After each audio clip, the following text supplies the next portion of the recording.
Corona பாதிப்பு காரணமாக நோய் எதிர்ப்பு சக்தி குறித்த கவனம் பலருக்கும் அதிகரித்துள்ள நிலையில் தினமும் ஒரு வெற்றிலை என்பது உடலுக்கு நல்ல எதிர்ப்பு சக்தியை கொடுக்கும் என்கின்றனர். அது பற்றிய ஒரு பார்வை.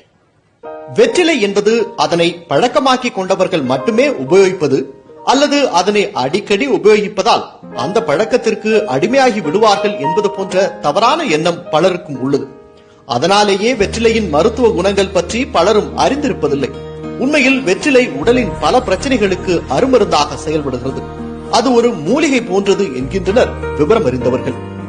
வெற்றிலையுடன் நாம் சேர்க்கும் பொருளுக்கு ஏற்றவாறு அது விதவிதமான பலன்களை தருகிறது.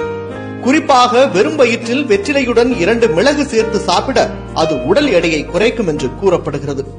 அது மட்டுமல்ல, வெற்றிலையுடன் மிளகு சேர்த்து சாப்பிடுவதால் மலச்சிக்கல் நீங்கி செரிமானத்தை அதிகரிக்க செய்கிறது. உடலில் உள்ள நச்சுக்களையும் வெளியேற்றுகிறது. வெற்றிலை நரம்புகளை பலப்படுத்தும் என்கின்றனர் நாட்டு மருத்துவர்கள். 2 ஸ்பூன் வெற்றிலை சாறுடன் அரை ஸ்பூன் தேன் கலந்து கொடுத்தால் அது நரம்பு மண்டலங்களை பலப்படுத்தும் என்று கூறுகின்றனர். சரி, முக்கியமான விஷயத்திற்கு வரலாம். வெற்றிலை நெஞ்சு சளியை நீக்கவும் மூச்சு திணறலை குணப்படுத்தவும் உதவும் என்று கூறப்படுகிறது. கொரோனா பாதிப்பு சமயத்தில் வெற்றிலையின் இந்த மருத்துவ குணம் கவனிக்கத்தக்கது என்பதை மறுக்க முடியாது.